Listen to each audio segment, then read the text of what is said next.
the revolver's cold barrel pressed against Cordelia, Ashworth's trembling temple as she fumbled with the last silver dollar hidden beneath her late husband's Bible. 3 months since the bank notice arrived, 3 months since she'd eaten a proper meal, and now Silas Grimm's men had come to collect what she couldn't pay. "Please," she whispered, her voice barely audible over the howling prairie wind that rattled the shutters of her crumbling farmhouse. "Just 1 more week. Time's up." "Widow woman," snarled Buck Henley, his tobacco-stained teeth gleaming in the lamplight.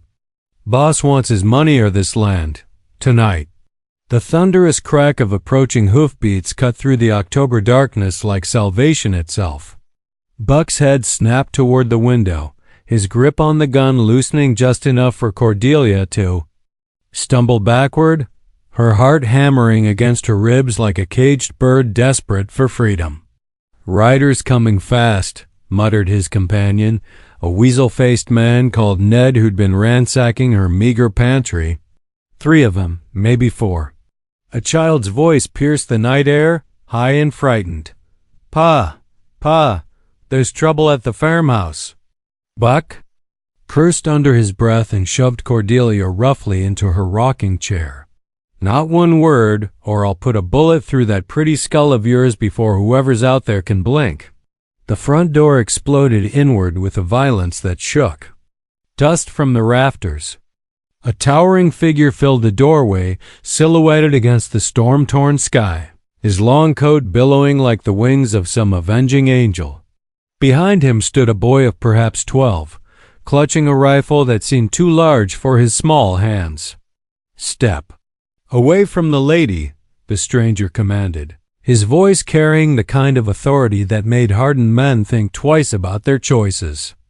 Even in the dim light, Cordelia could see the twin Colts hanging low on his hips. Worn smooth from years of use, Buck's nervous laughter cracked like thin ice.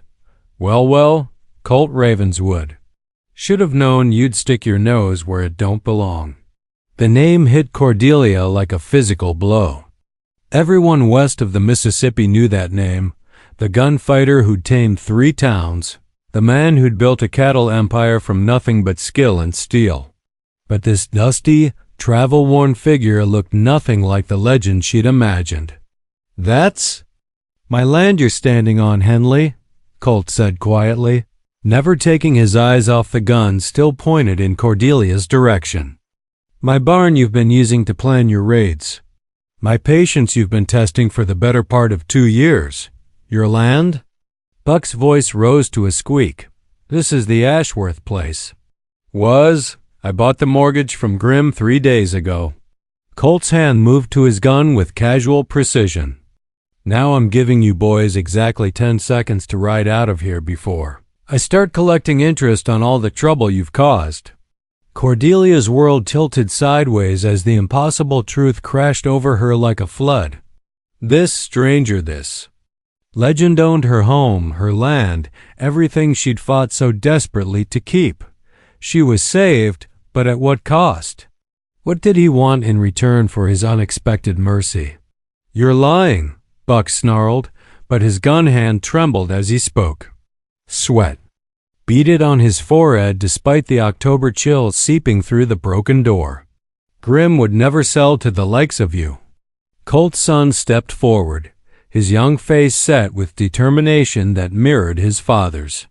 "Show him the papers, Pa.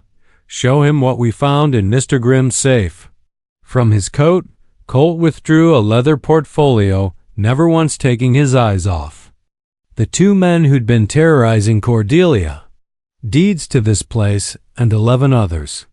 Turns out your boss was selling mortgages he'd already foreclosed on, keeping the land and the payments both.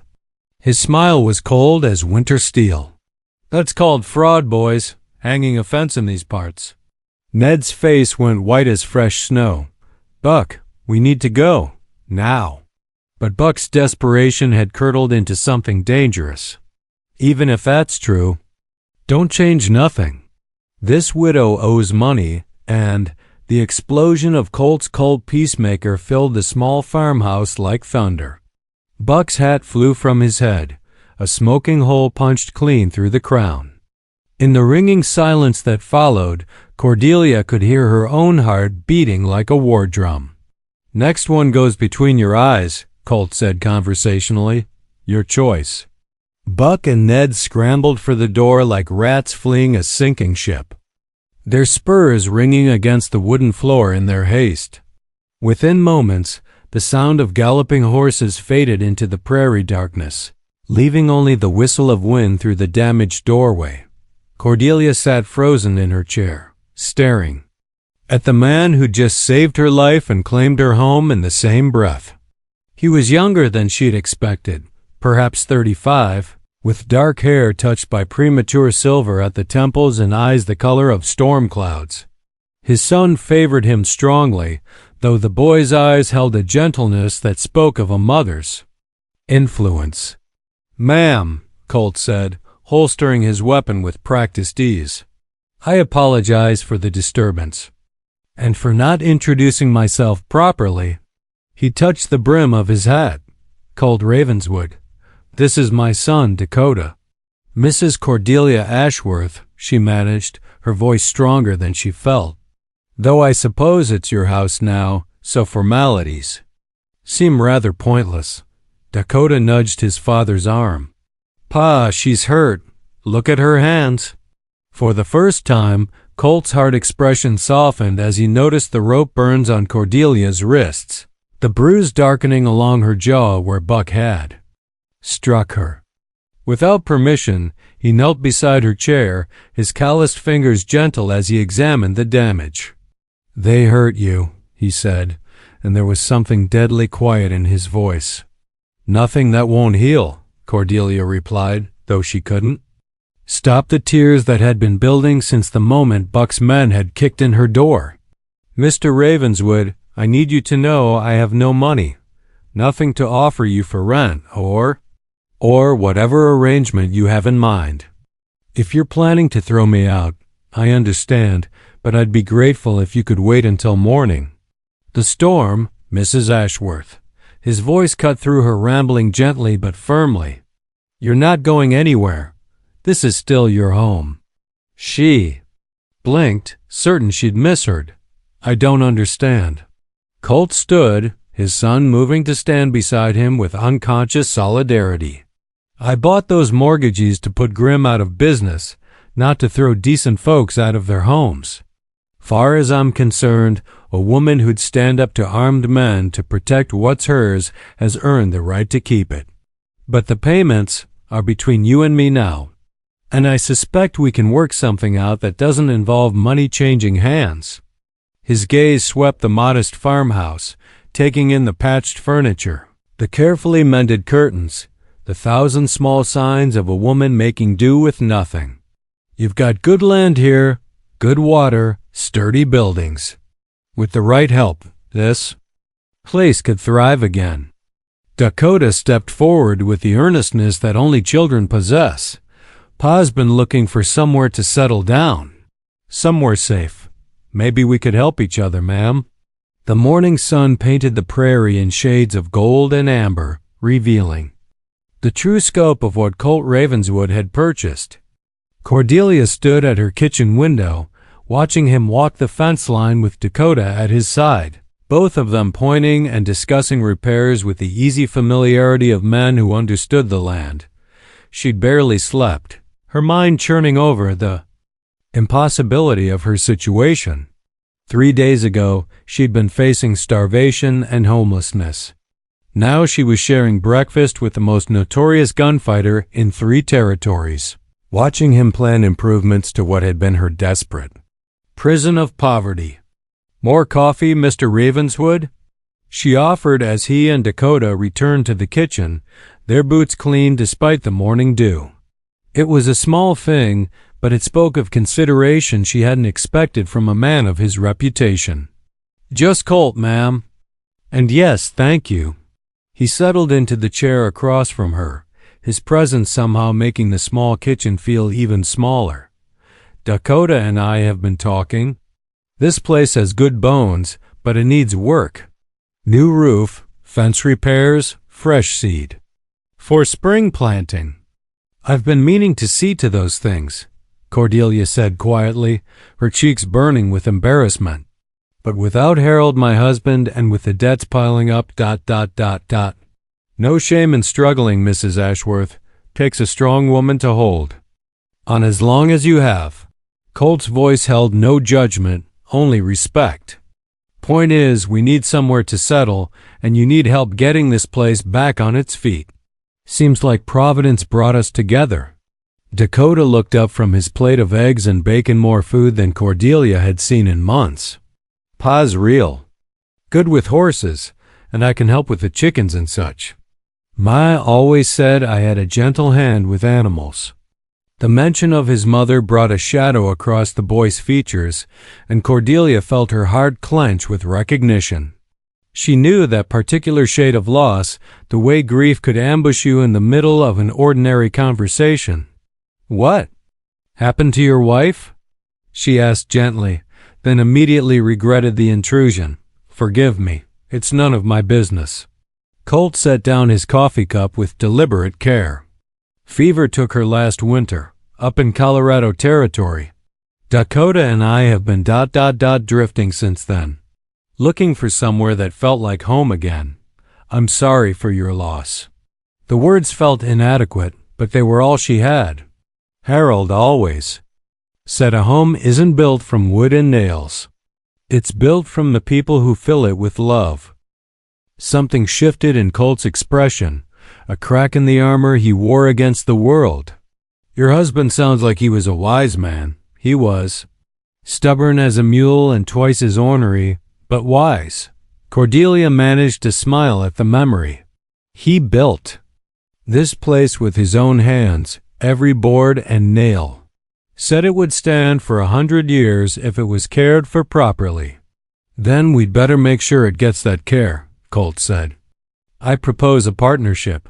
Mrs. Ashworth, you provide the land and the guidance of someone who knows this place inside and out. Dakota and I provide the labor and protection.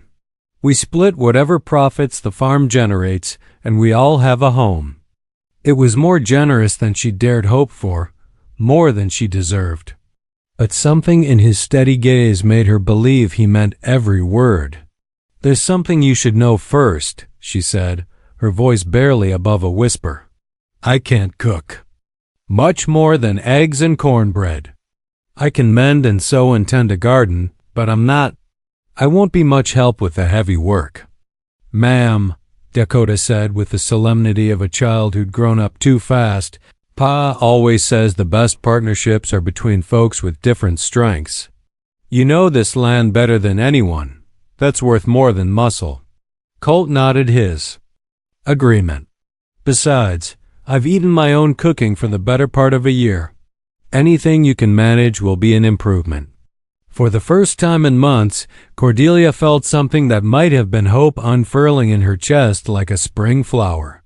"There is one condition," she said, surprising herself with her boldness. "Name it."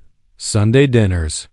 Harold and I always had Sunday dinner together, no matter what else was happening. If we're going to be partners, I'd like to keep that tradition.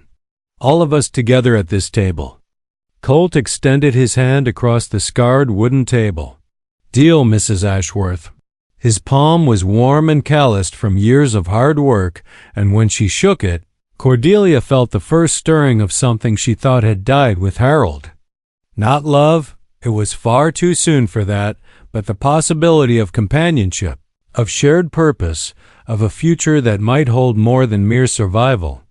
Outside, the wind carried the promise of winter, but inside the little farmhouse, something warmer was beginning to grow. November brought the first serious snow, blanketing the prairie in pristine white that transformed the landscape into something magical.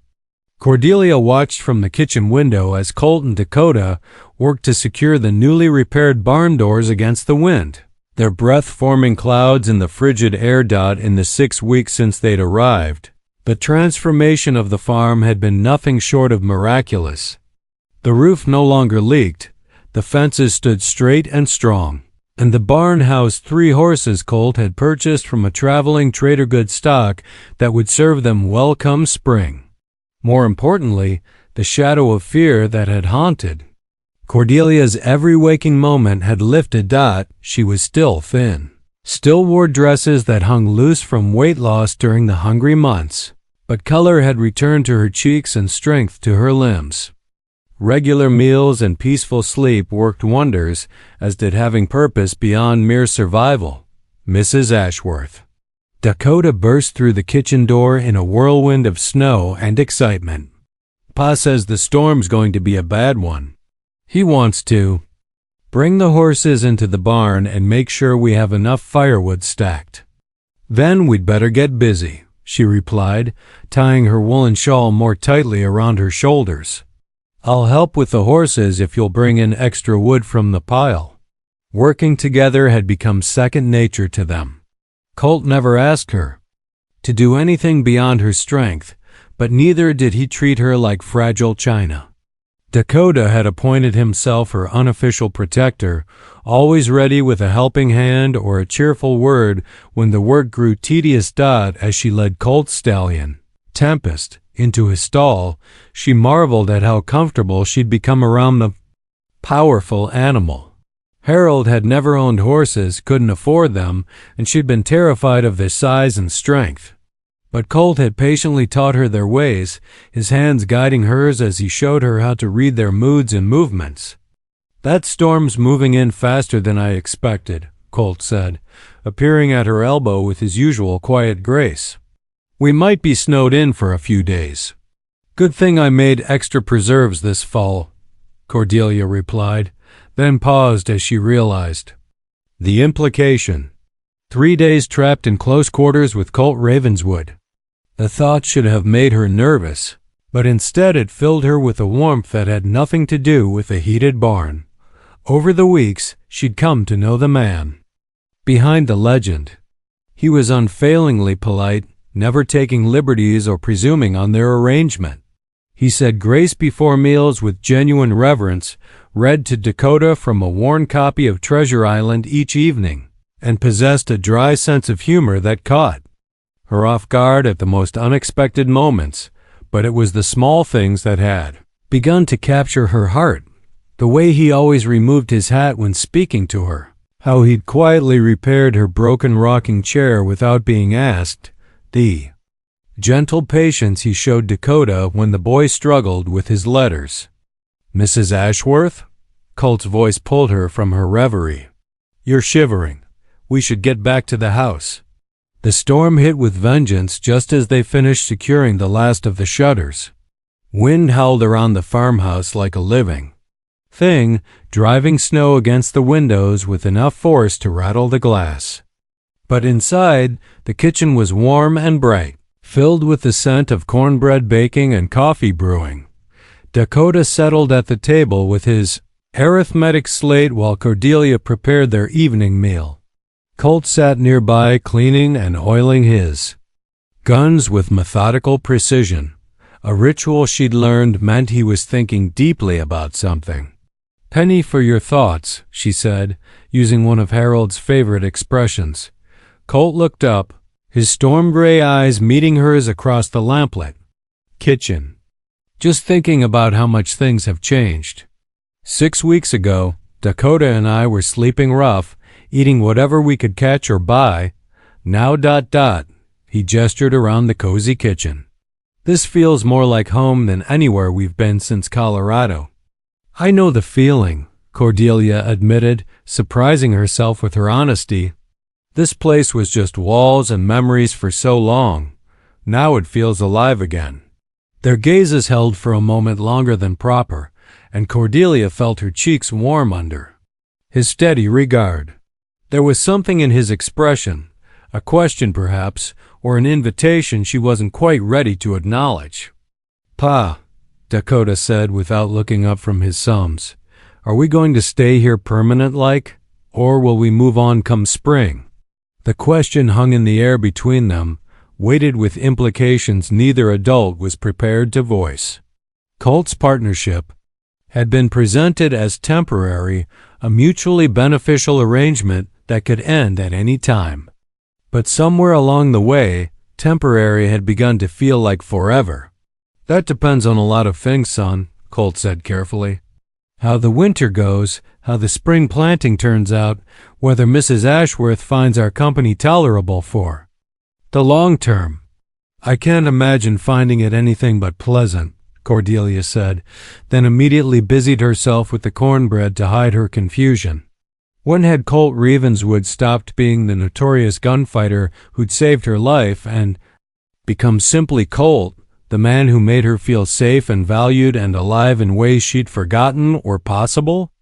Outside, the storm raged with undiminished fury, but inside the little farmhouse, 3 people who'd found each other against all odds settled in to weather it together, each quietly hoping that spring might bring not departure, but deeper roots.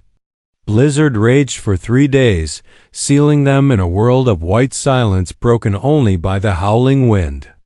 On the 2nd day, a section of the barn roof began to sag under the weight of snow, and Colt spent hours in the bitter cold reinforcing the supports, his hands so numb by the time he finished that Cordelia had to help him work feeling back into his fingers. She'd heated water on the stove and guided his frozen hands into the basin, her smaller fingers massaging warmth back into his.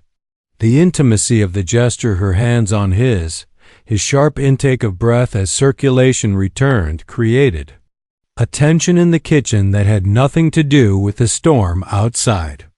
"Thank you," he'd said quietly, his voice rougher than usual.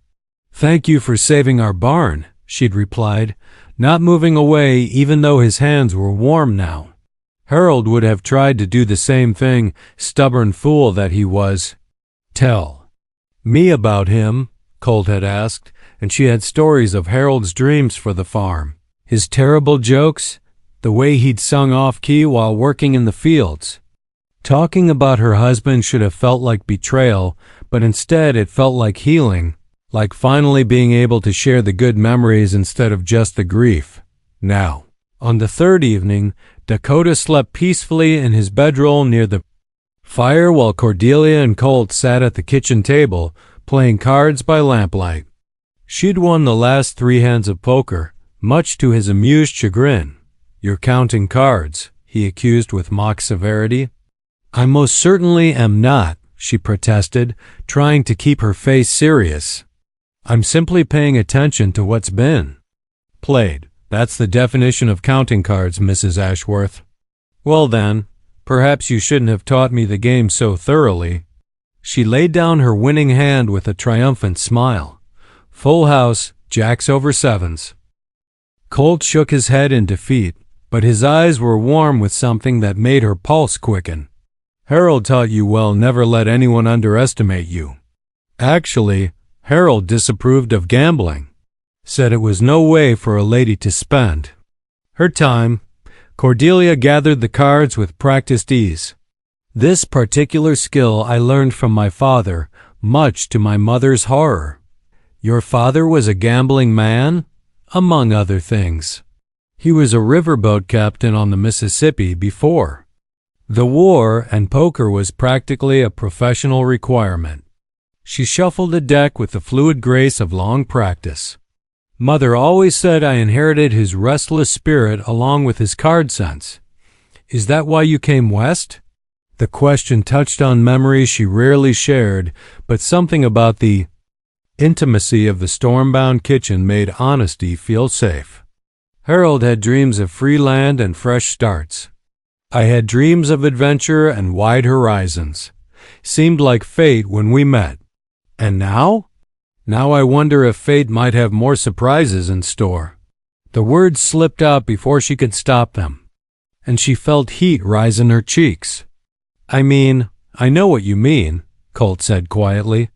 His hand moved across the table to cover hers, and she didn't pull away. "Cordelia, there's something I need to tell you." The use of her first name sent a shiver through her that had nothing to do with the cold. "What is it?" "That first night, when I said I bought your mortgage to put Grimm out of business, that was true. But it wasn't the whole truth." His thumb traced across her knuckles, a gesture so gentle it made her heart ache. "I'd been watching this place for weeks before I made my move. Watching you. Watching me? She should have been alarmed, but his touch made thinking clearly impossible. You were working in your garden the first time I saw you. It was late afternoon, and the light was catching in your hair like spun gold. You were singing something soft and sweet that carried on the wind, and I thought—" He paused, seeming to struggle with the words. "I thought I was looking at the most beautiful thing I'd ever seen." Cordelia's breath caught in her throat. "Colt, I told myself I was just being practical. The land was good, the location strategic. But the truth is, I couldn't get you out of my mind. A woman strong enough to face down armed men, gentle enough to sing to her flowers, proud enough to keep fighting even when all hope was gone." His free hand came up to cup her cheek. "I think I was half in love with you before we ever spoke." The confession hung between them like a bridge she could either cross or burn. Everything sensible told her it was too soon, too complicated, too dangerous to open her heart to another loss. But her heart, that traitorous organ, was already racing toward a future she hadn't dared imagine. "I never expected to feel this way again," she whispered. "After Harold, I thought that part of my life was over. And now?" She leaned into his touch, marveling at how right it felt. "Now I think maybe endings can be beginnings, if you're brave enough to take the chance." When he kissed her, it was with the gentleness of a man who understood the precious nature of trust freely given. Outside, the storm began to show signs of weakening, but inside the little farmhouse, two lonely souls had found something worth fighting for, a love as unexpected as spring snow and twice as precious. Spring arrived early that year, painting the prairie and wildflowers and new grass that stretched toward a horizon that seemed infinite with possibility. Cordelia stood in her garden, now flourishing under Colt's careful attention, watching Dakota teach the barn cats to perform tricks in exchange for scraps of bacon. The boy had grown taller over the winter, his voice beginning to show the first cracks of approaching manhood, but he remained the same gentle soul who'd won her heart that first stormy night. He called her Ma Cordelia now, a title that filled her with fierce protectiveness and joy. In equal measure. "The Henderson wedding's next week," she mentioned to Colt as he joined her among the tomato plants, his presence still capable of making her pulse quicken even after months of shared mornings. "Millicent stopped by while you were in town. She wants to know if we'll be attending together." The question of their public relationship had been a delicate dance all winter. Everyone in the valley knew Colt Ravenswood was staying at the Ashworth place, knew they were working the land together, but the exact nature of their arrangement remained diplomatically unspoken. Small towns thrived on speculation, but they also understood the value of discretion when it suited their purposes. "What did you tell her?" Colt asked, settling his hands on her waist with the casual intimacy that had developed between them. "I told her I'd discuss it with my partner and let her know." Cordelia leaned back against his chest, marveling at how natural it felt to be held by him. "Though I suspect she's less interested in our attendance than she is in having something definitive to tell the church ladies' auxiliary." Colt's laugh was warm against her ear. "Millicent Henderson hasn't met a piece of gossip she couldn't improve with creative embellishment." "True, but she's not wrong to be curious. People need to know where they stand with us, Colt, especially if—" She paused, suddenly uncertain how to voice what had been growing in her heart for weeks. "If what?" "If we're planning to make this arrangement permanent." The words hung in the air between them, weighted with hope and fear in equal measure. They'd been dancing around the subject all spring, their relationship deepening with each shared sunrise and quiet evening, but neither had been brave enough to speak of forever. "Cordelia," Colt said, turning her in his arms so she faced him, "there's something I need to ask you, and I want you to know there's no pressure in the asking. Your friendship alone has given me more happiness than I deserved." Her heart hammered against her ribs as he reached into his vest pocket and withdrew a small velvet box, worn soft with age. "This was my mother's ring," he said, his voice steady despite the vulnerability in his eyes. "She gave it to me before she died, made me promise to save it for a woman worthy of the love she'd put into wearing it."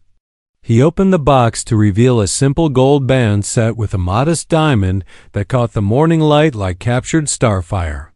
"I never thought I'd find that woman, but then fate brought me to your door." Tears blurred Cordelia's vision as she stared at the ring, not because it was beautiful, though it was, but because of what it represented. A future she'd stopped believing in, a love she'd thought impossible, a family formed not by blood but by choice and commitment. "Colt Ravenswood," she whispered, "are you asking me to marry you?" "I'm asking you to take a chance on a reformed gunfighter and his half-grown son. I'm asking you to let us love you the way you deserve to be loved, every day for the rest of our lives." His hands cupped her face with infinite tenderness. "I'm asking you to make our family official in the eyes of God and man." "Yes," she breathed, then louder. "Yes, yes, 1,000 times yes." The ring slid onto her finger as if it had been made for her, and when Colt kissed her, she tasted joy and promises and the salt of happy tears. From across the yard came Dakota's whoop of celebration, and she realized the boy had been watching from the barn, probably holding his breath along with them. "Pa, Ma Cordelia, does this mean we're really and truly a family now?" "We've been a family since that first Sunday dinner," Colt called back, never taking his eyes off Cordelia's face. "Now we're just making it official." As Dakota ran toward them, ready to be swept up in congratulations and planning, Cordelia thought of Harold and sent up a silent prayer of gratitude. He'd given her the courage to love deeply once. Now he'd given her the strength to love again. Some stories ended with death and sorrow, but others, the lucky ones, transformed into new chapters filled with hope and unexpected joy. The wedding would be small, she decided. Just the three of them, Reverend Palmer, and whoever wanted to witness their vows. But the love would be immense, big enough to fill the farmhouse and spill out across the prairie, big enough to last a lifetime and beyond. The wedding took place on a perfect June morning, with the entire valley in attendance despite Cordelia's hopes for a small ceremony. Word had spread through the community like wildfire. The notorious Colt Ravenswood was marrying the widow Ashworth, and nothing short of a blizzard would keep the curious away from what promised to be the social event of the decade. Cordelia wore her mother's ivory silk dress, carefully altered to fit her figure, now fuller and healthier than it had been in years. Millicent Henderson had insisted on lending her pearl earrings, while several other neighbor women had contributed flowers from their gardens to create a bouquet that rivaled anything found in the finest eastern cities. Dakota stood beside his father as best man, wearing a new suit that made him look heartbreakingly adult. He'd spent the morning polishing his father's boots and slicking down his own unruly hair, taking his responsibilities with the solemnity of a boy determined to honor the occasion. "You ready for this, son?" Colt asked as they waited outside the small whitewashed church. "Are you, Pa?" Dakota countered, and Colt realized his hands were trembling slightly. "More ready than I've ever been for anything in my life." Inside the church, Cordelia took her place at the back of the aisle, her arm linked through that of Doc Morrison, who'd volunteered to give her away when she mentioned having no male relatives in the territory. The elderly physician had delivered half the babies in the valley and seen most of their parents into the world before them. If anyone had earned the right to walk her down the aisle, it was the man who'd patched up her community for 30 years. "You look beautiful, my dear," he whispered as the wedding march began. Harold would be proud. She squeezed his arm gratefully, then lifted her eyes to find Colt waiting at the altar. He stood straight and tall in his black suit, his usually unruly hair tamed for the occasion, but it was the expression on his face that stole her breath. Love, wonder, and complete devotion shone in his eyes as she walked toward him, making her feel like the most precious thing in his world. The ceremony itself passed in a blur of joy and nervous laughter. Reverend Palmer spoke eloquently about love's power to heal and transform, about the biblical truth that it was not good for man to be alone, about the blessing of finding one's helpmate even after loss and heartbreak. When it came time for vows, Colt took her hands in his and spoke words that came straight from his heart. "Cordelia, you saved my life that first night, though you didn't know it.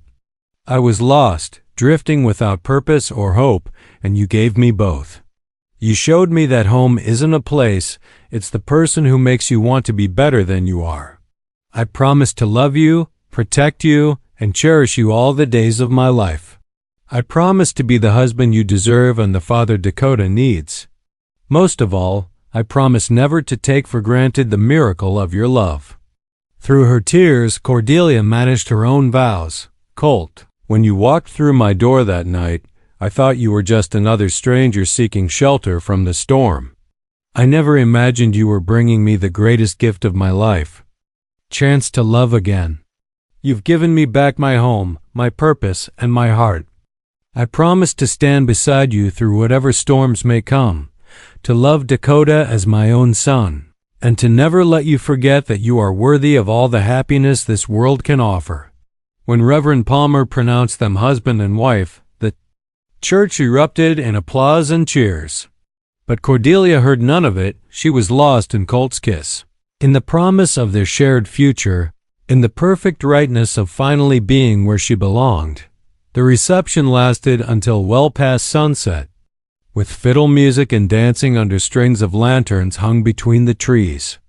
Dakota appointed himself official guardian of the wedding cake, while the bride and groom were swept from one congratulatory conversation to another, their hands never separating for more than a few moments as the evening wound down and the last guests departed.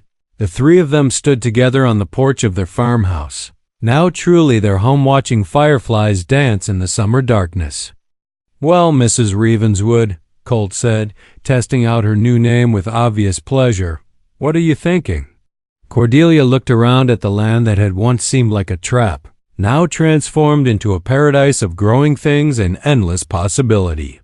She thought of the child she'd lost years ago, and how Dakota had filled that hollow place in her heart. She thought of Harold, who would always be part of her story, and of Colt, who had given her a new chapter she'd never dared imagine. "I'm thinking," she said, leaning into her husband's embrace while Dakota settled contentedly on the porch swing, "that some endings really are beginnings, and some strangers are just family we haven't met yet." As if summoned by her words, a shooting star blazed across the prairie sky, and Cordelia made a wish for many more years of Sunday dinners, summer evenings, and love that grew stronger with each passing season. She had everything she'd ever wanted, and more than she'd ever deserved, a love story that had begun with desperation and bloomed into joy, a family built on choice rather than circumstance. "Look, Pa, Ma, Cordelia, make a wish," Dakota called out, pointing at the celestial display.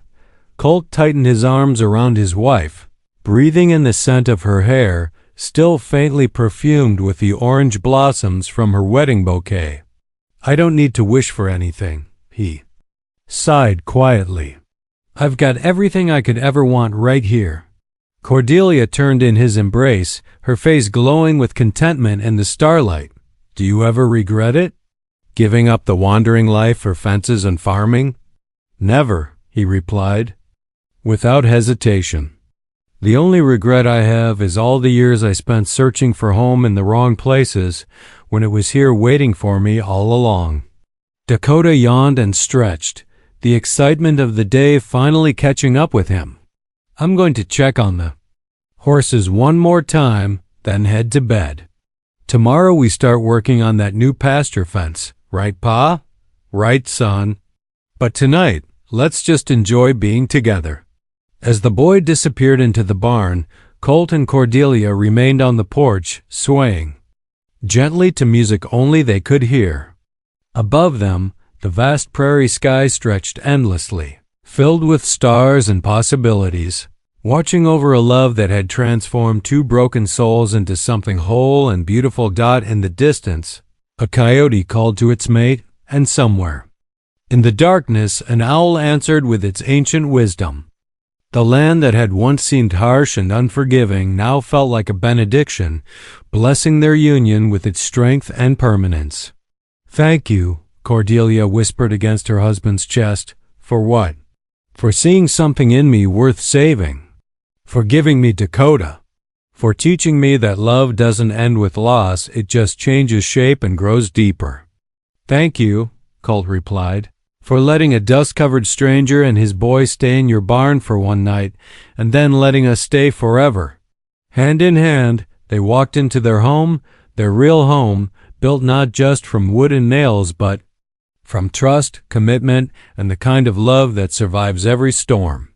And as they closed the door behind them, the prairie wind whispered through the grass like a lullaby, singing the ancient song of hearts that had found their way home at last.